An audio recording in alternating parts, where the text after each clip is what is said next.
PCC मध्ये सर्व विद्यार्थी आणि पालकांचं हार्दिक स्वागत आहे।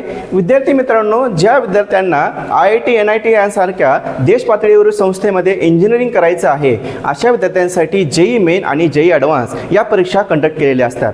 त्यापैकी JEE मेन ही जी परीक्षा आहे साधारणतः आपण वर्षातून 2 वेळेस या परीक्षा देऊ शकतो।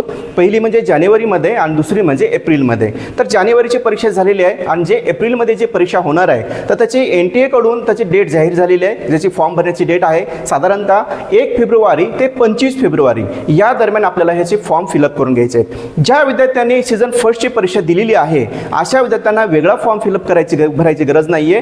तो जो आपण फॉर्म सीझन फर्स्टची जी आपण परीक्षा दिली होती त्याचा लॉग इन ID आणि जो पासवर्ड आहे हा आपण त्या ठिकाणी लागून सीझन सेकंडसाठी आपल्याला त्या ठिकाणी अप्लाय करायचं आहे। बघूया याची वेबसाईट कुठली आहे तर jemain.nta.nic.in ह्या संकेतस्थळावरती आपल्याला ह्याचं ऑनलाईन फॉर्म फिलअप करून घ्यायचं आहे।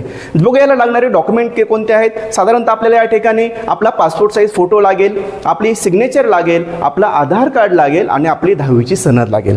साधारणतः ह्याच्या परीक्षा जर बघितल्या विद्यार्थी मित्रांनो तर 1 एप्रिल ते 8 एप्रिल या दरम्यान कॉम्प्युटराइज्ड ऑनलाईन पद्धतीने या परीक्षा होत असतात।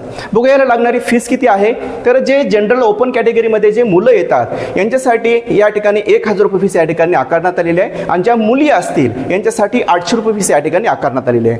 त्यानंतर EWS आणि OBC मध्ये जे विद्यार्थी येतात यांच्यासाठी मुलांसाठी फीस आहे 900 रुपये आणि ज्या मुली आहेत यांच्यासाठी फीस आहे 800 रुपये। यानंतर SC ST आणि PWD मध्ये जे विद्यार्थी येतात यांच्यासाठी फीस आहे मुलांसाठी 500 रुपये आणि मुलींसाठी फीस आहे 500 रुपये।